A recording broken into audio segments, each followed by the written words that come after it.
As we inch closer to the fantasy baseball playoffs, there is still enough time for top prospects like Kevin McGonagall, Spencer Jones, and more to make their impact. And then we have injured players like Chase Burns and Logan Henderson. When will they come back? We've got those players and more on today's action-packed episode of Locked On Fantasy Baseball.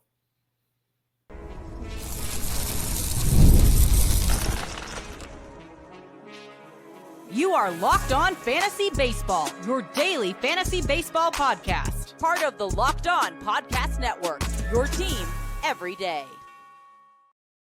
Hello, fantasy baseball fanatics, and welcome to the Locked On Fantasy Baseball podcast, brought to you by the Locked On Podcast Network, your team every day. As always, we're your number one source of fantasy baseball knowledge, and thank you for making us your first listen each and every day. I'm your host, Dominic Martino, here as always with my brother, my co-host, my partner in crime, Matthew Ahne.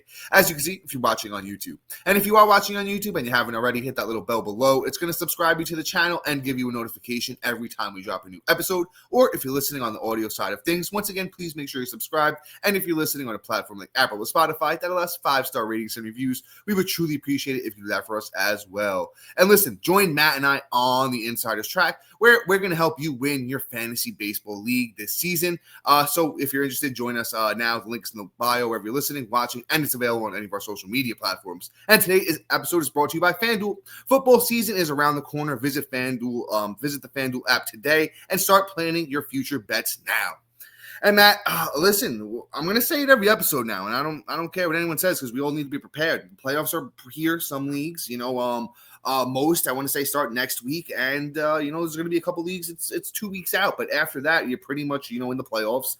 If you play till the end of the season in a regular rotisserie style league, I hear that.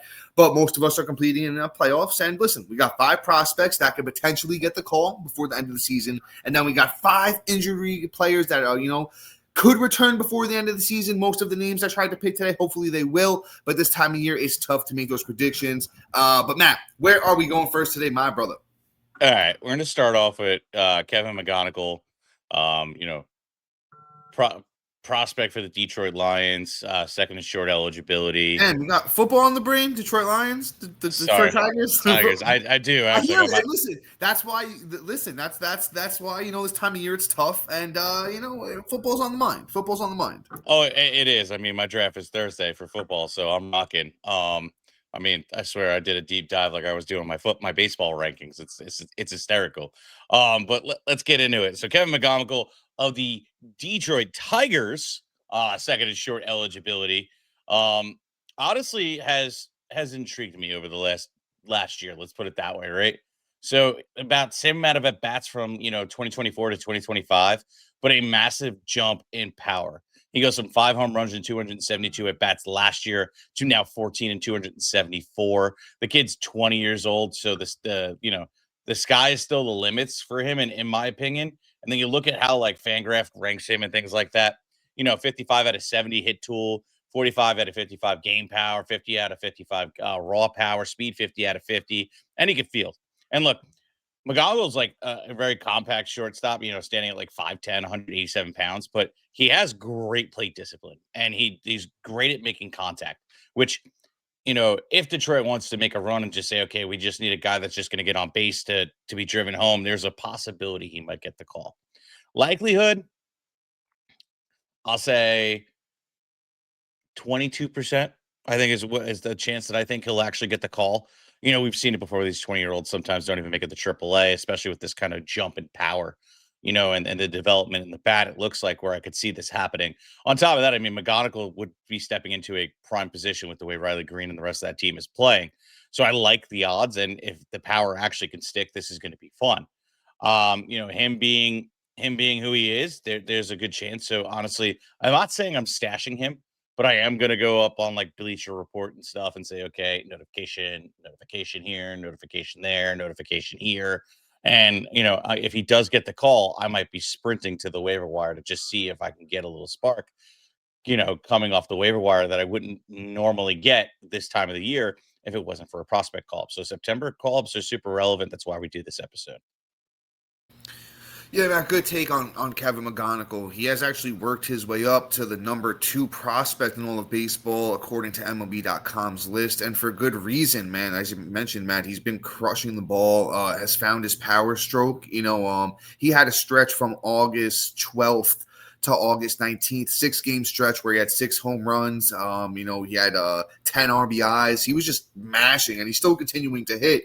Has finally, found his stride in Double-A. He was struggling when he first got there, but now overall is hitting 268 in Double-A.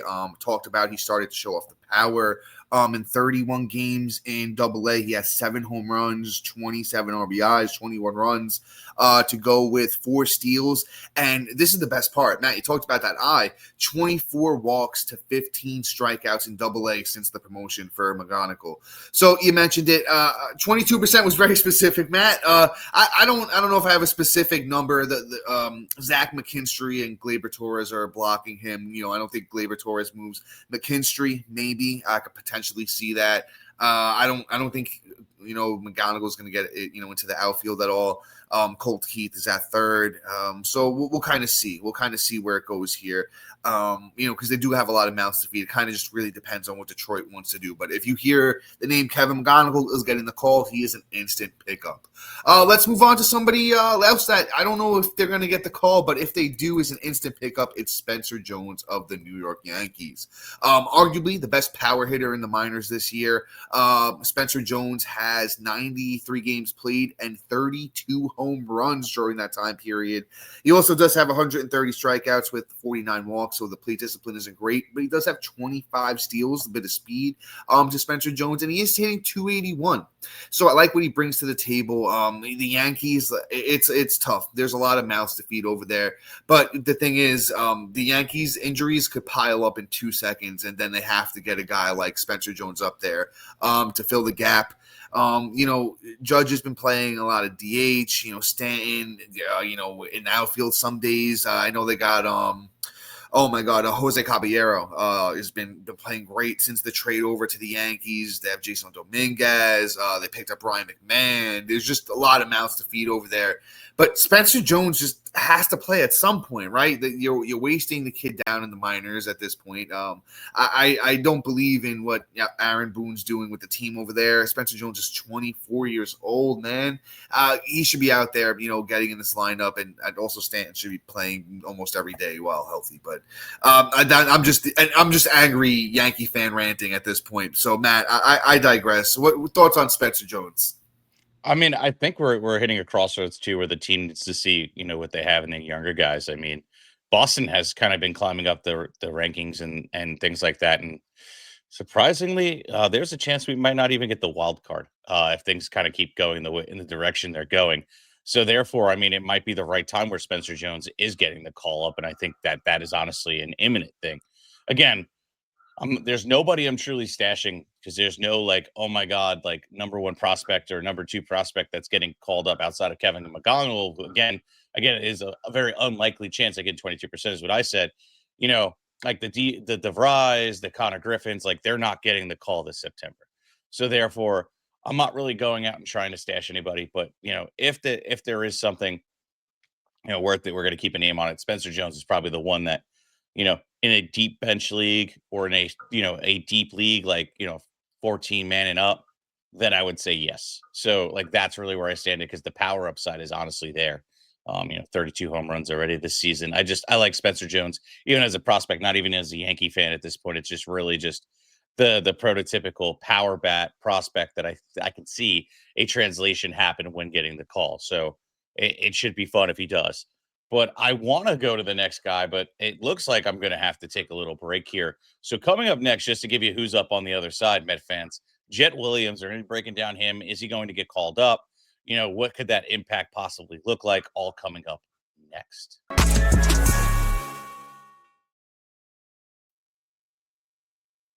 Your mic, my friend. All right, guys, let's talk about my friends over at FanDuel. August 26th is officially FanDuel Futures Day, a brand new holiday for football fans who live for bold predictions and preseason hunches. For just 24 hours, FanDuel is giving you deals on NFL season predictions. So whether you're calling your MVP, eyeing a long shot division winner, or ready to crown your Super Bowl champ before Week 1 even kicks off, this is your moment to do so.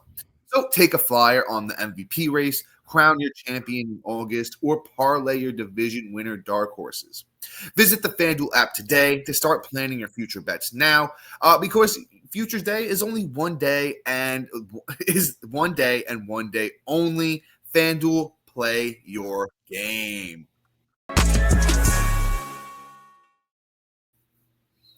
And all right, guys, we have an important request. Locked On wants to hear from you. We've put together a survey to learn more about our listeners and make your favorite podcast better than ever. This is your chance to tell us what you like, what you don't, and answer questions about advertising. Go to lockedonpodcast.com/survey to get started. Everyone who completes a survey will be entered for a chance to win one of our 10 $100 Amazon gift cards. Again, that's lockedonpodcast.com/survey. You can also find the link in the show notes, and thanks for helping us out. And guys, I swear this is the last thing, but the most important. I'm not gonna say probably because it is the most important. Listen, football is at the top of everyone's mind, including Matt and I. But we're still probably more locked into fantasy baseball than anybody else. Where this is what Matt live, breathe, and eat this. I'll be honest with you guys. I've already started doing my 2026 rankings because I'm just a fantasy baseball fanatic, and that's putting it lightly. So with the kind of dedication that Matt and I have, you join us on the Insiders Track, and we're going to help you get these Locked On Fantasy Baseball championships, whether it be these instant prospect call-up notifications when McGonagall and Jones and guys like that get the call, or when it's our waiver wire rankings, when we rank these guys for you, telling you how you should prioritize them when you're picking them up. It's just worth it. It's worth it. So join us on the Insiders Track. Link is in the bio wherever you're listening, watching, and it's available on any of our social media platforms. And all right, Matt, you were just about to get into talking about one of your favorite prospects. So why don't you go on ahead and do it, brother? Well, I mean, don't put that label on me, okay? I wouldn't say. Well, I know you like him. I'm not going to say you got him my top 5 or anything, but it's a prospect that you are a fan of. He's a guy that I think could have an impact early. Let's put it that way. All right, I got you. I won't put the words in your mouth anymore.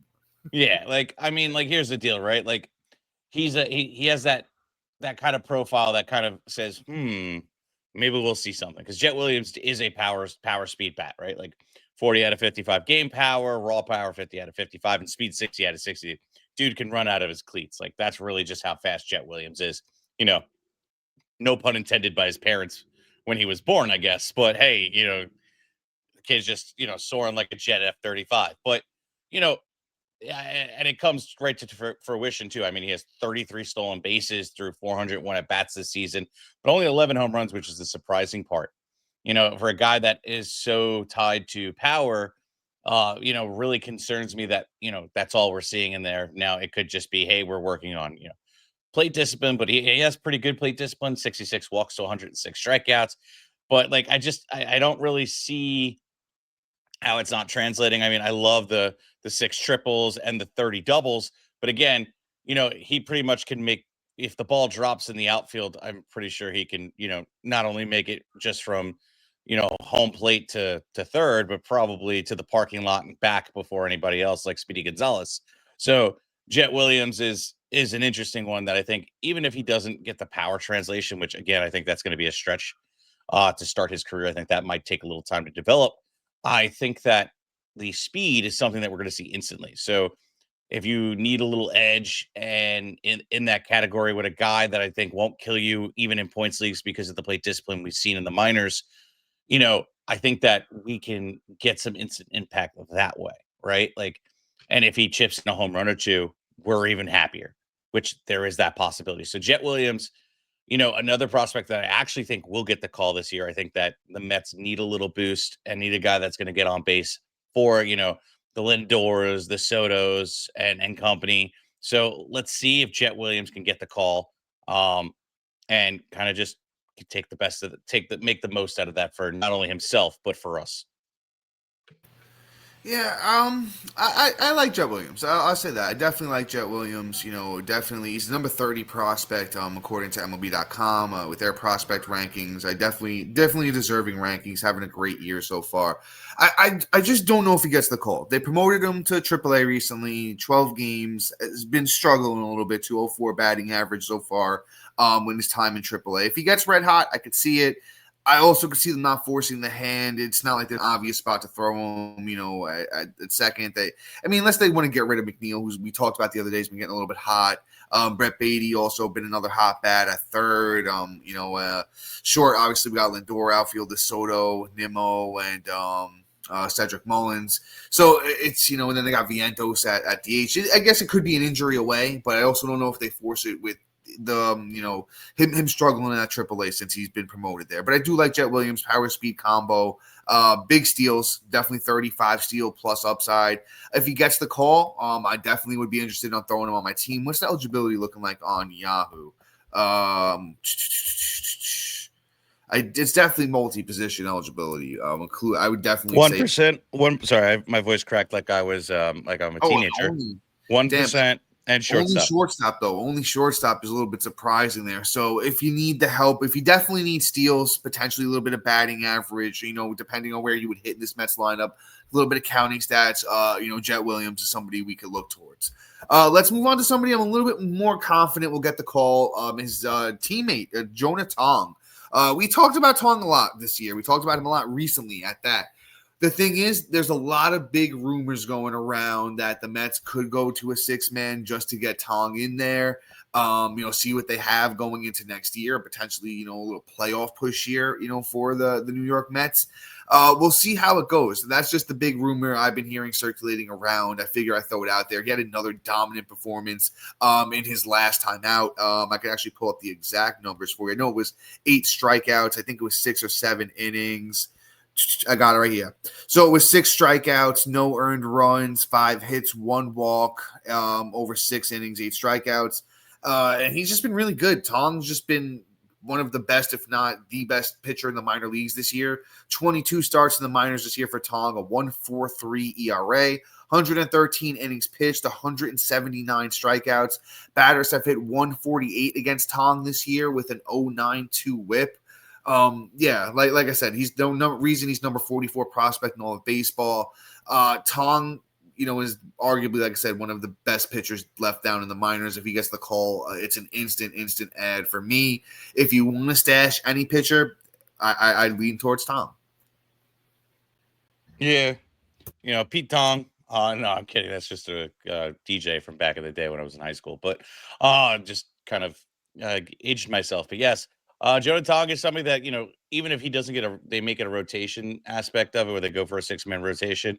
I could totally see him trying to pull him out of the bullpen, trying to get a little workload and things like that, just to get this kid some experience. Now, if they do that, he's not even, in the stratosphere of being picked up unless you're in a holds league. Then I would feel pretty good about picking him up.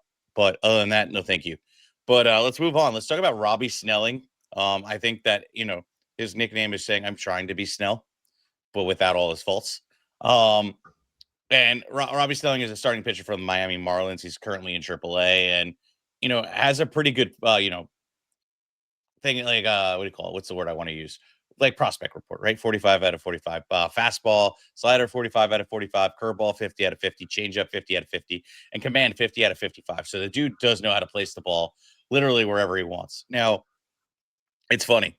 This year he struggled in AA, which normally, pitchers are pretty dominant there. But then they promoted him to AAA, where the better bats are, in my opinion, and crushing it. A 1.13 ERA through 39 innings pitched with 51 strikeouts, looking stellar with a 0.98 whip, like looking real good. I mean, the numbers weren't bad even in AA. I mean, he still had a 3.61 ERA, with 85 strikeouts through 72 innings pitched with a 1.2 whip, which that was a little bit high. But I mean, these young pitching prospects that come up that have good stuff are also trying to strike out everybody and their mother, whether, you have the control or not. You're trying to get these guys to chase, and it can put you in a dangerous position that then sometimes just lead to walks when you make a single mistake. So Snelling, honestly, is starting to smell like Snell in a lot of ways because of that. And I don't mean to do too much of a wordplay, and I'm going to drop it right there. But Robbie Snelling is is somebody that I'm interested in. He gets the call, which, Miami Marlins, another team that honestly I think needs to see what's going on with their young talent and to possibly, start capitalizing on what they got going on in Stowers and things like that, maybe put a team behind him. So there's a possibility he gets the call as well. Likelihood of that is about 50-50. I mean, everywhere I see he's more expected in 2026, but that could be his full season. September call-ups are a whole nother animal entirely. So there is a chance, there is a way, one injury away, or just they're fed up with a player and he's up. Before I jump in and give my take on Robbie Snelling, and then we get into these injured guys like Tyler O'Neill, Chase Burns, and Logan Henderson, those names and more coming up next.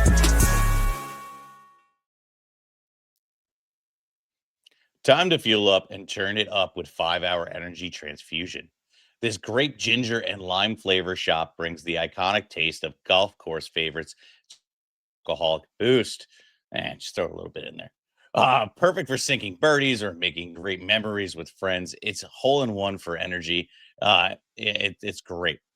Whether you're, out on the course or just need a little extra push to power through the day, 5-Hour Energy Transfusion delivers clubhouse flavor you love without leaving you in the green.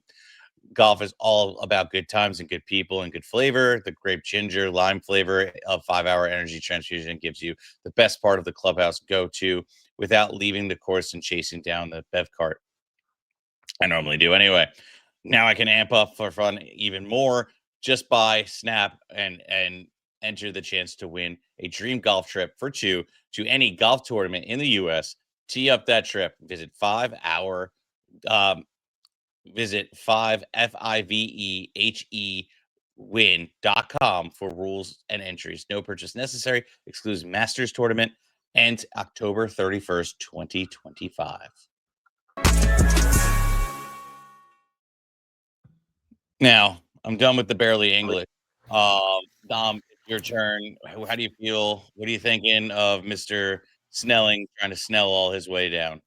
I actually love Robbie Snelling going into the 2024 season. I had a little bit of time, so I actually pulled up my prospect rankings going into 2024 before Robbie Snelling had the bad season last year. I had him as my 39th ranked prospect overall at that time.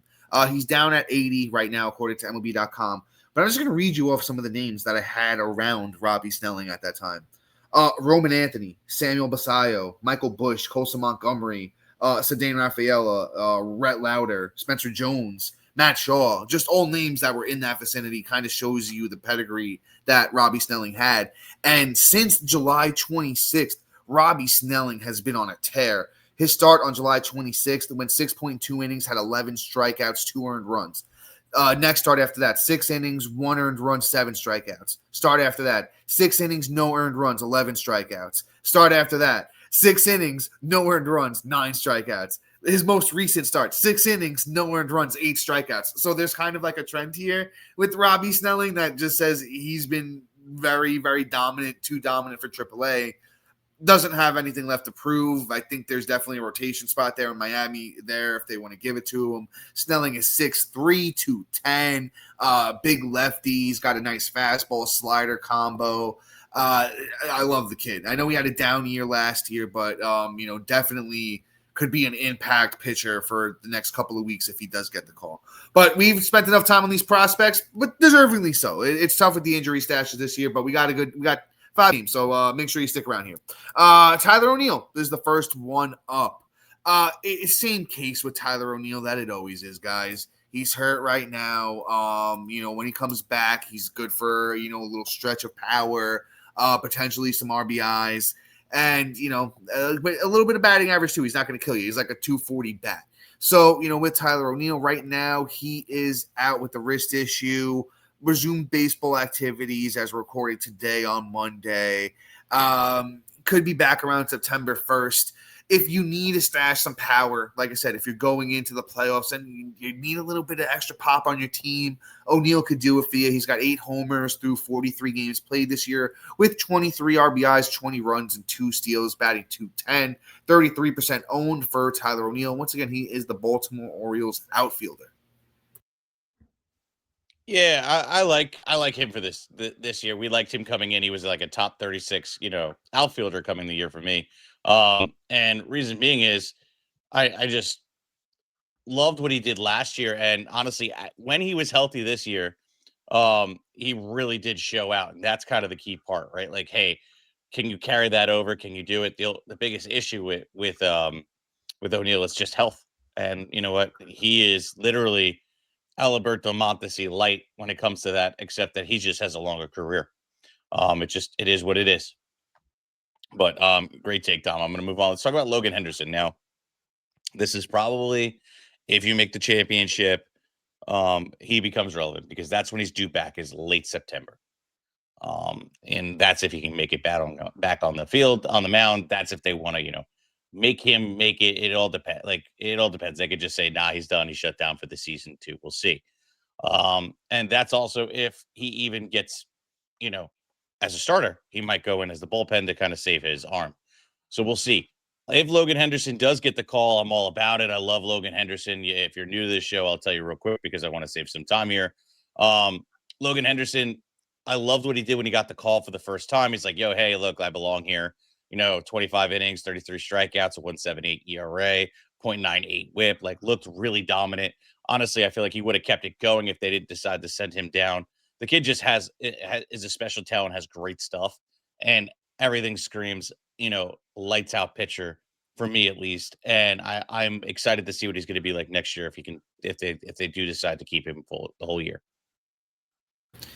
Yeah, man, good take on Logan Henderson, and it's a shame because Mizorowski got hurt, Henderson got the call. Henderson got hurt, 4.1 innings of the way through that start on August 3rd after, he got the call back up, which was a shame because he was pitching good that day too.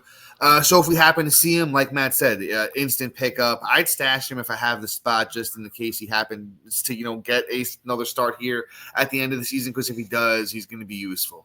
Let's move on to somebody who's kind of in the same predicament here. Chase Burns, another prospect pitcher that, got the call, got hurt.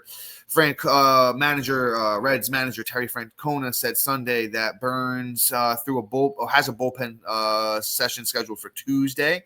So as you guys are listening, he's going to be throwing. First time he's thrown off the mound since he was diagnosed with that grade 1 right flexor strain on August 15th.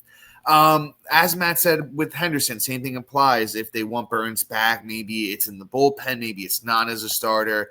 But I think the thing with Burns is it's just so worth the chance that if he comes back as a starter, he's been pretty effective, man. In his last 5 starts, 4 of those were 10 strikeout games. He's been really, really locked in, man. I know the numbers don't reflect it. He had a big blow-up game on June 30th, which was the second start in the bigs where he gave up, I think it was 8 earned runs in 0.1 of an inning. So that really is affecting his numbers. Other than that, he's been pretty solid, a couple other bad starts. But for the most part, out of his 8 starts, I'd say 4 were really good. 3 were mediocre. 1 was really bad. And then he got hurt in the other one, he got hurt or he got rocked in the other one. So it doesn't really apply. It's 34 innings, 57 strikeouts, a 5.24 ERA, a 1.34 whip. But Chase Burns is somebody for me. If I have that IL spot, definitely one stashed just on that off chance he does come back to that Reds rotation before the season ends. Yeah, no, he's definitely worth it. He's too good to be true. That fastball is lights out, and I'm just excited to see him pitch as well. He gets a call back, he'll be instant impact. But let's go. Let's get for this last guy here. In all honesty, it is Brendan Donovan, Mr. What's the word I want to use? Mr. Psych Out.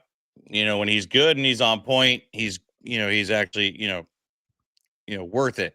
But 9 out of 10 times he's just mediocre and doesn't really do much for your team.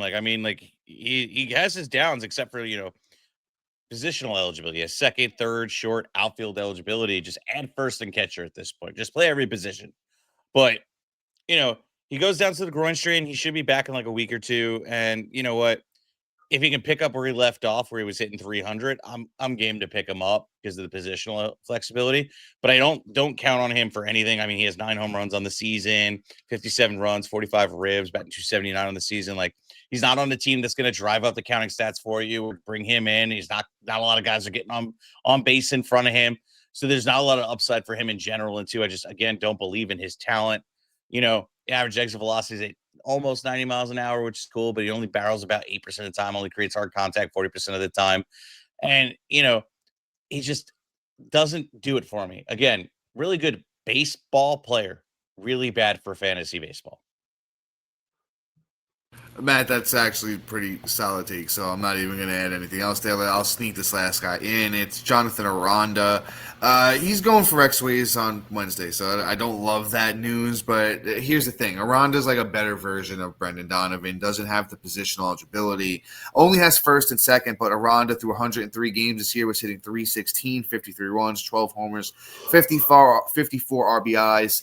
If you're in a deeper league, even though he's 50% owned on Yahoo, if he's out there, you need that help at second, which I know has been a tough position this year. A little bit of batting average, a little bit of pop. The counting stats have not been too bad. Aranda is a decent stash. Yeah, well said. I don't have anything to add. I'll throw in a bonus since we're all here if you're still this late.